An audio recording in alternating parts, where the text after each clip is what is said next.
Ghosts in the Great War. The morning of the Ypres Big Push.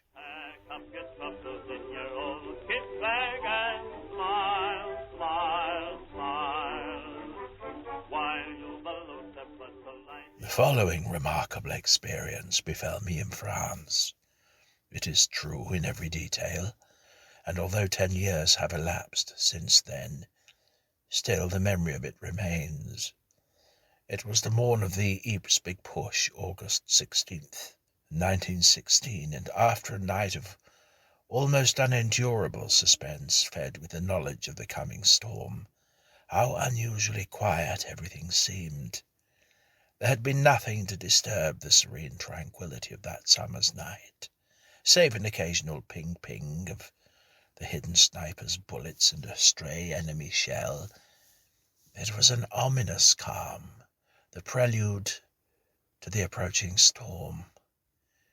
In the small hour of the morn I left my dugout, as shortly I was due for duty on the fire step. As I proceeded my way along the trench, I suddenly became aware of the form of a woman barely a dozen yards in front of me. Now I wasn't half asleep, neither had I been having an extra rum ration. I stood there astonished, all manner of thoughts coursing through my mind. Could it by chance be a kilted Highlander? No, impossible. They were miles away on our left. In my anxiety to discover who it was, I exclaimed, "Hello, Jock!" and it vanished immediately in front of my very eyes, in a straight run of trench and in very good light. I was bewildered, and I proceeded on my way, scarcely able to credit my senses. Arriving at the post, I joined my pals there, and we struck up the usual conversation. After a few moments, a strange feeling of uneasiness crept over me, a sense of impending danger, a presentiment, if you like, that something was about to happen. I thought of the form I had seen, and an irresistible desire to leave the post took complete possession of me.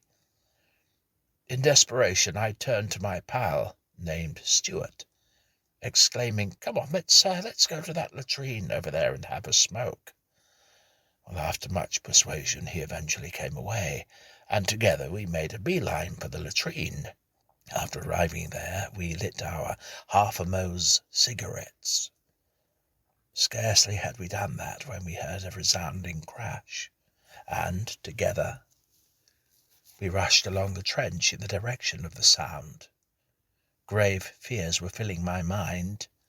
At last we arrived at the bend in the trench leading to the machine-gun post, and there a grisly sight met our gaze.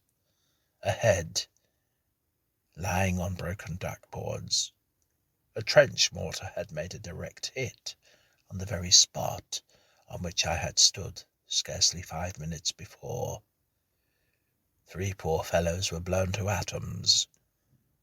A narrow shave, really. Luck, some would say. Others would say chance, but in my honest opinion, it was direct spiritual intervention, and the following sequel convinced me of that. Some time afterwards, in writing to a sister of mine, I related the remarkable vision I had seen in the trench, and in her reply, she informed me that it was in the small hours of the morning of August 16th, 9 years previously, that my mother died about the same time as I saw the vision, or form, of a woman in the trench. She reminded me of a fact I had quite overlooked. In summing up the whole thing, I am convinced that the form I saw was no kilted Highlander, but the spirit of my own dear mother, come to warn me of impending danger.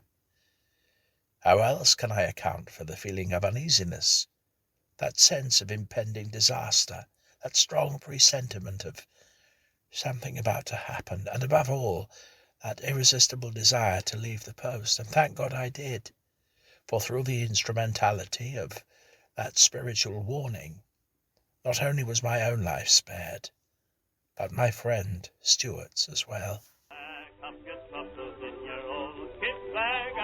Smile, smile, smile, while you balloon My pal and I joined the army on the 21st day of September in 1914. My mother's last words to me were, "Be a man, do your duty. If God spares you to come back to me, I will be proud of you, my lad."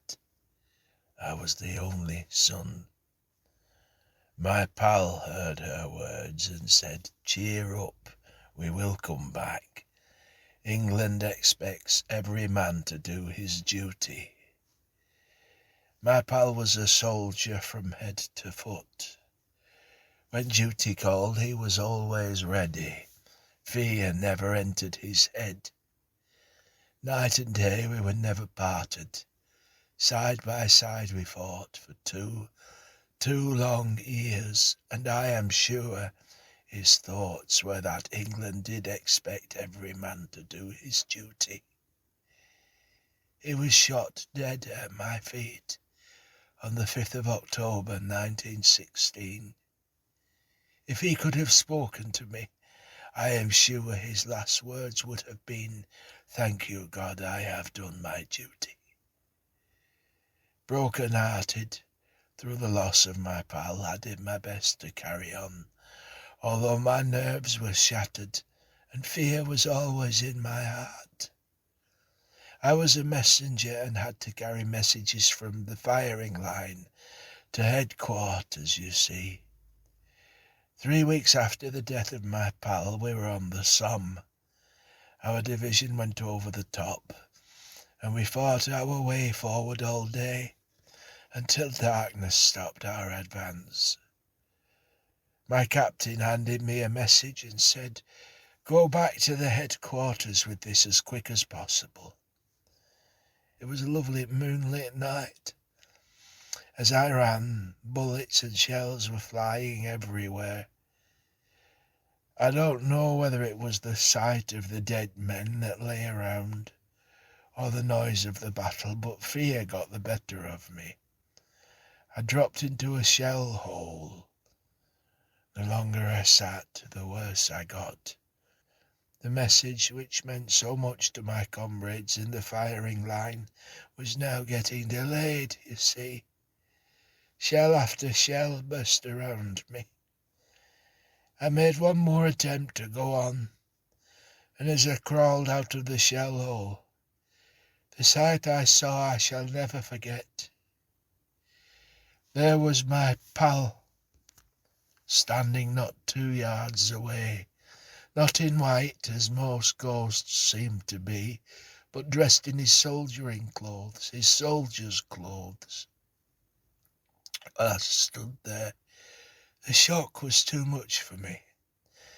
I could not move, but the ghost, and I am sure that it was my pal, kept waving me on and pointing in the direction of the headquarters, which were about a mile away.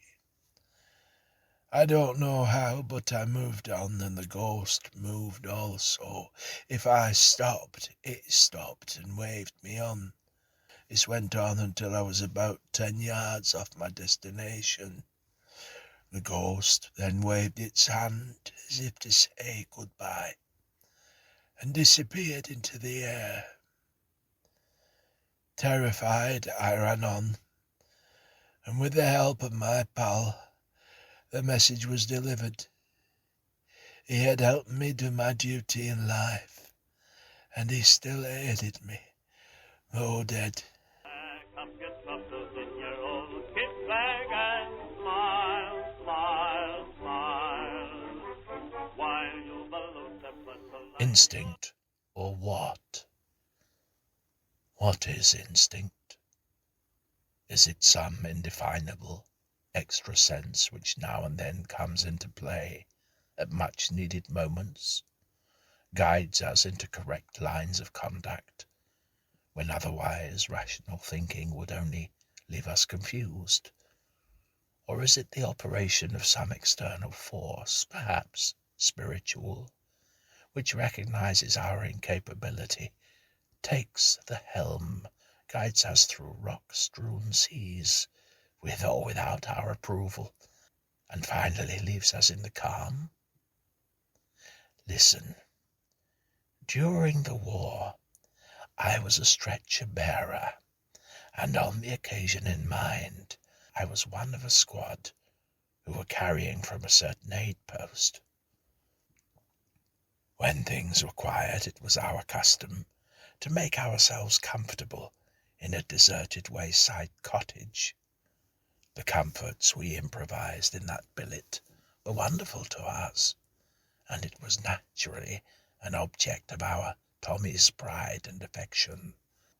One evening, returning from taking a casualty down to the advanced dressing station, I don't know why, but I became obsessed with an intense feeling of distrust for our cottage. Call it what you like. I felt fear, funk, nervousness, insecurity, and an unmistakable impression that something was going to happen. Strangest thing of all, my distressing symptoms were centered on that beloved billet, nothing else, not even on the shell-swept track along which we carried our wounded. Sensible men never turn a deaf ear to such a pointed warning. I persuaded my pals to leave the cottage and dig in, and for a couple of hours we worked hard, forming a little trench to hold four, and we completed our earthwork by covering the top with doors on which we loaded earth to act as a protection against falling shrapnel. This was to be our billet for that night. And now for the sequel. At midnight, the enemy, instead of searching here and there with his shells as was usual, suddenly developed the dreaded creeping barrage, and within 5 minutes of the commencement of that bombardment, our cottage sustained a clean hit and collapsed in flames. Furthermore, when we crept out of our trench at dawn, we found the surrounding fields ploughed up with shells, the nearest 4 hits being within 20 yards of our little trench. Luck, some say. Instinct, I argue. But what is instinct?